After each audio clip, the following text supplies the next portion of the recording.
Hello and welcome to Creating Disciples with me, Austin Roberts. We are so excited and happy that you're joining us today because we are going to be looking at one of the 7 churches in Revelation. So we hope you're ready for that and we hope you enjoy it. And thank you for being with us today. Have you ever been in a place where the legalism just takes all the joy out of following the rules? Do you know what I mean when I say that? Have you ever been somewhere where the rules are so stringent and strict that there is just no joy? Well, when I was in college, I used to work as an RA, a resident assistant in the men's dorm. And every week, we would have a big meeting on Wednesday. We would have a meeting with the men and the women's dorms, RAs and deans, and so forth. And we liked doing that. We liked being there with the girls' RAs and talking to them about how things were going for them and so forth. And one of the things we did from time to time was we used to compare. We used to compare how the rules were and how they were applied and so on. Well, the rules were pretty similar. Depending on your class standing, you probably had a curfew that was between midnight and 2 a.m. And there were other things, you couldn't ride your bikes or your longboards in the dorm halls. You weren't allowed to have weapons in your room. You weren't allowed to have alcohol, all those kinds of different things. And the rules were similar. But there was a difference. You see, in the way the rules were applied in the men's and women's dorms, there was a bit of a difference. You see, if your curfew was midnight, 12 a.m., as a guy, and you were to come in at like 12:05 a.m., you would probably be all right. The dean would look at you and be like, let's try to be on time next time, and it would be fine. But at the girls' dorm, things were different. You see, apparently, you could come in at 12:01 a.m., and you would have consequences for being 1 minute late. And those consequences were swift and severe. You could get put on probation, you could get your curfew reduced, all kinds of different things might happen to you. Have you ever been in a situation like that? Where the legalism is so great that there is just no joy in following the rules? I don't know if you've been there, but I've been there before, and it's tough. You don't want to be in a place where the rules are so strict that things just aren't fun. Well, I remember another time when my girlfriend, Nicole, who is now my wife, was visiting me. I lived in San Jose, and she was there for a visit. And on a Saturday night, we went out to see a hockey game between the Dallas Stars and the San Jose Sharks. Well, we had a good time. We enjoyed the game. And when it was done, we got in the car and headed back to my apartment. Well, on the way back, we were driving and we were talking and we were having a wonderful time, and I was driving there. And as I was doing so, something happened. I was driving there and I noticed something that was not good. I noticed the lights and the sound in my rear view mirrors, and I thought, oh boy, I'm going to be in trouble now. And as I noticed that, I looked down at my speedometer and I thought, oh, I'm going to be about $400 poorer here in 10 minutes or so. So I did what I had to do. The police pulled me over, so I got over to the side of the road. I parked there, rolled the window down, and waited for the officer to come up and talk to me. Well, there he came, and he said, do you know why I pulled you over today? And I kind of mumbled something, and I knew why he'd pulled me over, and I don't remember what I said. But he said, okay, license and registration, please. So I gave him my driver's license, I gave him my car registration, and all that good stuff. And there he was, and he was looking at my things. And he went back to his patrol car, and I'm sure he wrote some things down, checked to make sure my license was valid, my insurance was good, and the registration was good, and all that kind of stuff. And then he came back to the car, and he started talking to me a little bit. And he asked me again, do you know why I pulled you over? And I again kind of mumbled something. And then he said something that really got me. He was like, well, I was driving in the lane immediately to your right, and you passed me. And when you passed me, I looked down at my speedometer, and I saw that I was going 74 miles an hour. And at that moment, I was like, oh, man, I'm definitely going to be in trouble now. And I was like, oh, I'm sorry, yeah, I was going too fast. I wasn't paying attention. I was talking to my girlfriend, and I just wasn't watching. And then he asked what we'd been doing, and I told him, oh, we just came from the hockey game. When he asked where we were going, and I said, well, I headed back to my place. And he asked, well, did you have anything to drink tonight? And I said, no, I don't drink, actually. And I wasn't sure if he believed me or not, but he sat there and kind of looked at me for a second. And finally, he said some words that I will never forget. He said, well, I'm going to let you off on a warning this time. And by the way, your taillight's out, so make sure to get that fixed. And I was so relieved. And I thought, I will never, ever again speed in my entire life. Have you ever been in a situation where the rules are so strict that it just takes the joy out of following them? Or perhaps a situation like that where somebody has the right to give you consequences but just lets you off and says, well, why don't we try to do better next time? I've been in both of those situations, and I can tell you which one of those is more enjoyable.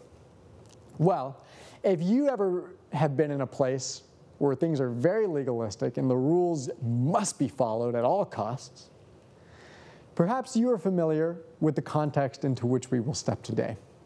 You see, we're going to open back up to the book of Revelation, to the 2nd chapter. There are 7 churches here in the 2nd and 3rd chapters, and we're going to look at that first church, the church in Ephesus.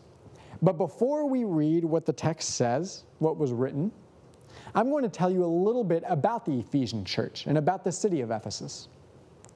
You see, the city of Ephesus during this period of history was a very, very important city. It had a huge trade route going through it, and it also had a port. It was right there on the ocean. So this was a very diverse city. People came from all over the world to visit Ephesus, and not only that, it had a big temple to Artemis with many, many priestesses who also doubled as temple prostitutes. And so it was an important city in the Roman Empire, and it had this designation. You see, the city of Ephesus was a free city in the Roman Empire, which was rare. Very few cities had it, but Ephesus did. And basically what that meant was that Ephesus had the ability to govern themselves. And that's important, because if you are in the Roman Empire, you are under the foot of Rome. But Ephesus could govern themselves, and that was a big deal to them. Now, there are also Christians in that city, and they followed Christ, and they did a good job at it, as we will see here in the text in just a couple of moments. And so that's the context into which we step. We have this big city. It's probably an immoral city. It's easy to get in trouble. It's easy to sin. It's easy to do things that are not becoming of followers of Christ. But it's an important city. There's a lot to do. And Jesus is going to say some things to this city in the book of Revelation. God's going to say some things. So let's read. We're going to read verses 1 to 3, and then 6 and 7. And we'll go back to the middle portion, verses 4 and 5, in a few minutes. So let's start. To the angel of the church in Ephesus write, these are the words of him who holds the 7 stars in his right hand and walks among the 7 golden lampstands. I know your deeds, your hard work, and your perseverance. I know that you cannot tolerate wicked people, that you have tested those who claim to be apostles but are not, and have never found them false. You have persevered and have endured hardships for my name, and yet not grown weary. So now we skip down to verse 6. But you have this in your favor. You hate the practice of the Nicolaitans, which I also hate. Whoever has ears, let them hear what the Spirit says to the churches. To the one who is victorious, I will give the right to eat from the tree of life, which is in the paradise of God. So this letter begins by saying some great things. Jesus says to this church, you have followed the rules and you have followed them well. When it comes to morality and doing good things, you're basically faultless. You have done what I've asked you to do. You've kept out the false teachers and the prophets. You hate the Nicolaitans, who I also hate. There are some good things said about this church. And think about it. Think about in your own church as an example. If Jesus today were to walk into your church and everyone was to be sitting there, everyone who comes to your church, and he were to walk up to the stage, the pulpit, and look out to the church, to everyone who is there, and say this, to all of you who are here, you are following the rules of as I have laid them out. You are good and moral people. You've kept out the wrong doctrine and false prophets and evildoers.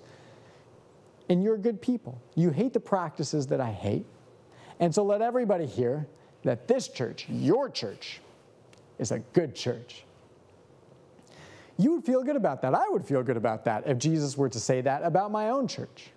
And in fact, the truth is, don't we all kind of strive for that a little bit? Isn't it great when it is said of us that we are following the rules and we're doing it right? We all kind of want that in our lives, don't we?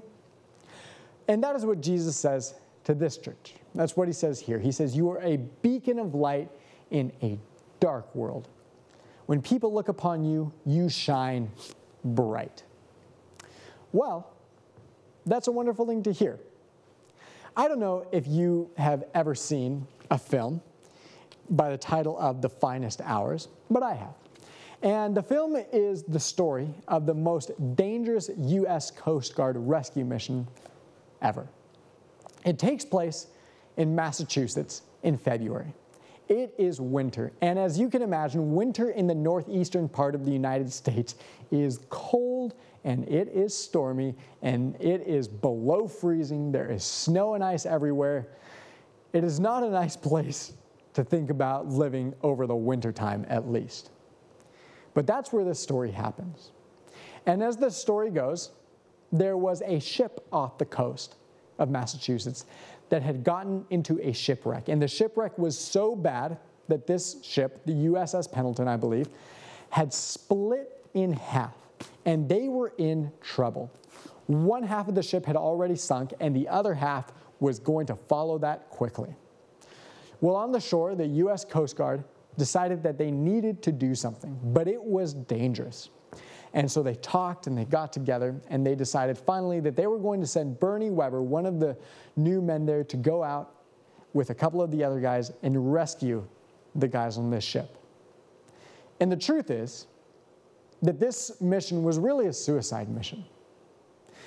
The likelihood that they would come back alive, the three of them that were going, let alone the other 32 or 33 men on the ship, was probably not going to happen. It was a dark night. It was a stormy night. It was a dangerous situation. But Bernie Weber, on his little boat meant for 12 people, went out nonetheless. And so there are these three guys. They're on this boat. They're headed out to find this shipwreck. Well, as they did so, they had to cross a sandbar that was kind of out there a little ways out in the water. And according to the story, this sandbar would have been dangerous to cross even in good conditions, let alone the conditions that they were in that night.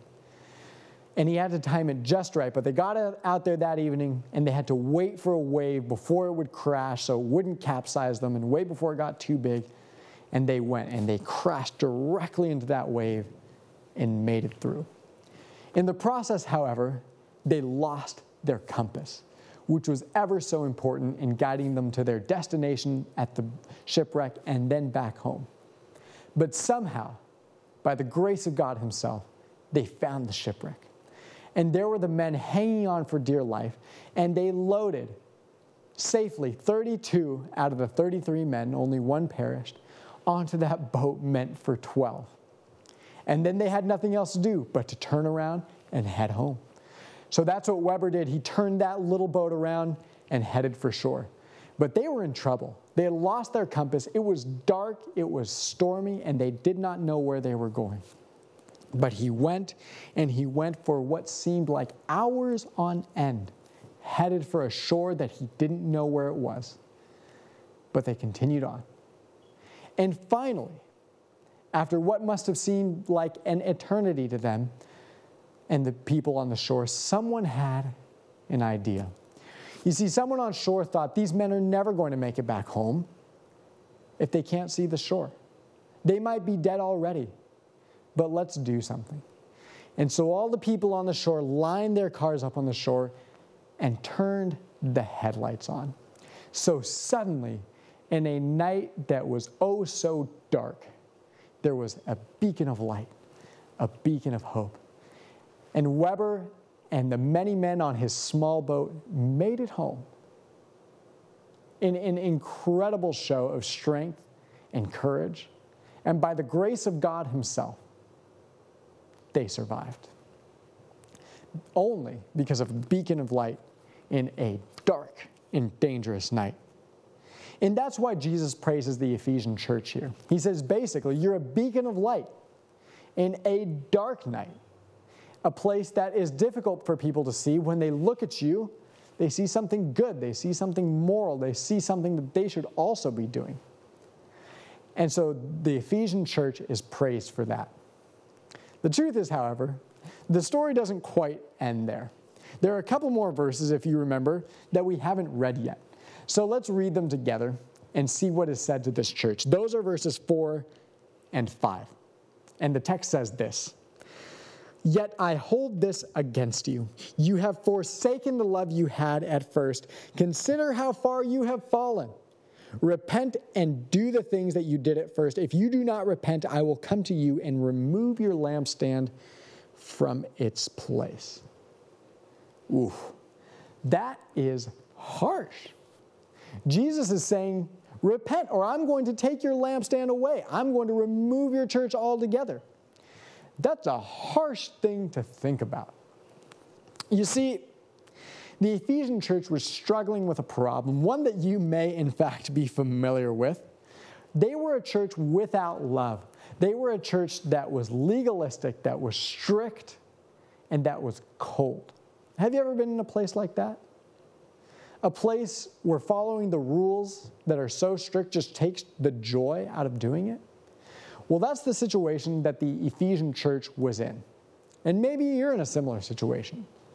But Jesus says something interesting. He says there is a remedy and a solution. There are some things you can do to change that. 3 things, in fact. And if you look at the text, the first thing he says is this. He says, remember. He says, remember how it was before. Remember how it was when you first became Christians and were excited about following Jesus. Remember that feeling you had. In fact, you may have felt something similar at some point in your own life. Remember that first girlfriend or boyfriend you had. Remember that first love. Remember those feelings of butterflies and flowers. Remember how it was.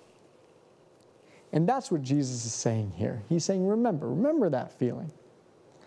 Even though it may seem far away and a long time in the past, remember what that was like? Remember how it was? And so he's saying, remember. Parents may be familiar with this feeling.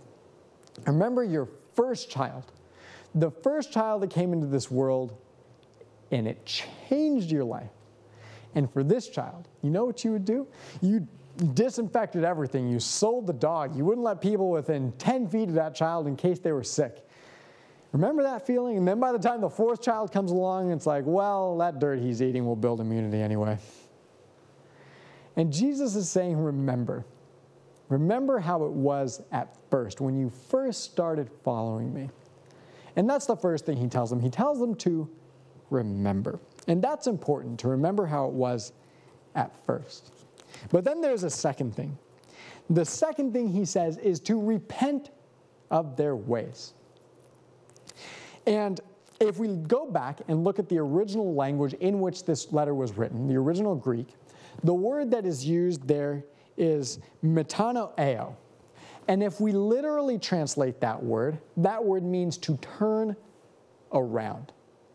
So what Jesus is basically saying is he is saying this. He's saying you are facing one direction, and I need you to turn around 180 degrees and face the other direction. That's what he's saying by repenting. He's saying change what you're doing, change it all the way around, and face the other way.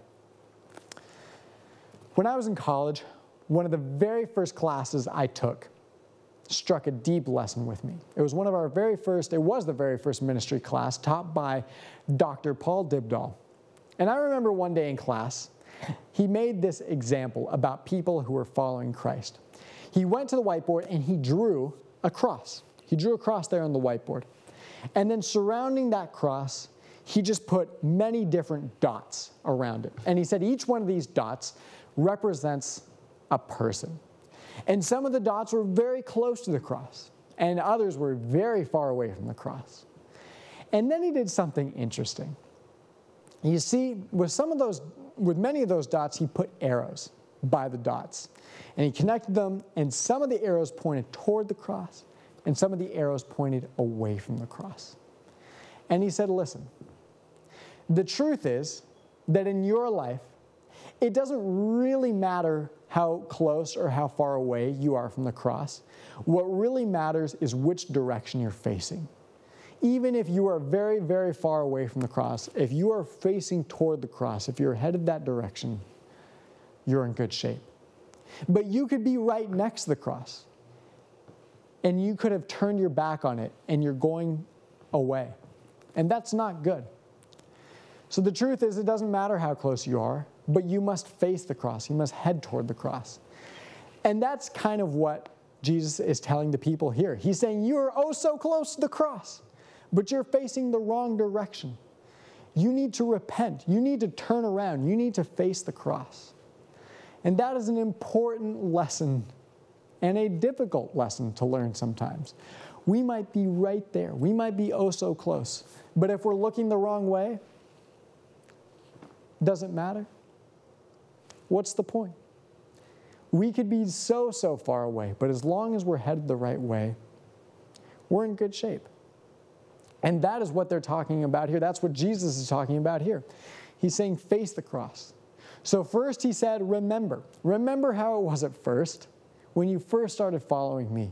Remember that feeling of excitement and of passion of following Jesus, of being part of the church. And then repent. Repent of what you have become. Face the cross. Stop going the wrong direction, but turn and face Jesus. And then there is a third thing. And it's a little harder to catch, but this is what he says. He says, do the things you did at first. And so basically he's saying, return what is important to the top. He's saying, remember to prioritize things effectively. Remember to prioritize love as the number one thing. Keep the main thing the main thing. And all the other things are important. I'm not saying to let go of those entirely, because you shouldn't. You've done a good job. You've been moral. But keep the main thing as the main thing, because that is really the most important thing. There's a story, an old story, that goes like this. There was a man walking among the forest one day. And when he was walking, he happened upon a leprechaun. And when he found this leprechaun, he was excited because he knew that leprechauns like to hide their little pots of gold. And so he cornered the leprechaun to where he couldn't get away and began to kind of shake him down a little bit and say, where's your pot of gold? I want it. And the leprechaun finally realized that there was nothing he could do. And so he told the man, he said, okay, I'll tell you. And he took him to a specific tree in the forest, and he said, okay, under this tree is buried my pot of gold. And the man made him promise that this was the tree. And the leprechaun relented and said, yes, I promise this is the one. And then the man was excited, but he realized something, and that was that he had nothing with which to dig. And so he thought about it for a while, and he thought about it, and he finally said, okay, here's what I'm going to do, you little leprechaun. He took a handkerchief from his back pocket, and he tied it to a branch on that tree, and once again made that leprechaun promise that he wouldn't move the pot of gold and that he wouldn't move the handkerchief. And the leprechaun promised and said, fine, I'll do what you want. I won't move the gold. I won't move the handkerchief. And the man was excited, so he ran home and got his shovel, and he was ready to dig up the pot of gold, and he ran back to the leprechaun. And when he got there, he was devastated. You see, the leprechaun had kept his promise. He had not moved the pot of gold. He had not moved the handkerchief, but he had done something else entirely. The leprechaun had gone and he had tied a handkerchief to every other tree in the forest. And so when everything is important, nothing is important. And that is a lesson that Jesus is trying to teach the church in Ephesus. When everything is important, nothing is important. When a handkerchief is tied to every tree, there is no unique tree where the pot of gold is buried. And that is the lesson that they are being taught today. And maybe that is the lesson that you are being taught today. There are many different things that go on in a church. We have many gifts. We, as a church, have many things that we're good at. Your church specifically might be morally good. They might give tithe and offering. They might have good sermons. They might give to the poor and the needy. They might have great ministries, a great children's ministry, youth ministry, young adult ministry. They might be doing well in so many different ways. But the truth is, as important as many of those things are, they don't matter if you have become so legalistic and cold that you have taken the joy out of following Christ. And that is the exact thing that is being talked about in this letter, in this short letter to the Ephesians in the book of Revelation. Jesus is saying, listen, you have done oh so well. You've kept the rules I've laid out. You have kept away the false prophets, the evildoers, the wrong doctrines. You're doing things right by the letter of the law. But you have lost the most important thing, he says. He says, you have forgotten how to love. And that is not good, because that is the most important thing. And he's saying, remember what that was like when you first began to follow me. But don't only remember, repent. Repent of what you are doing today and what you are doing now. But don't only repent, return to the way you used to do things. Don't tie a handkerchief to every single tree, because when everything is important, nothing is important. Remember what's important. Repent of your ways and return to doing what you were doing. Love everybody. It doesn't matter who they are or what they've done or how they act or where they come from. Love them all, period. Then everything else will follow.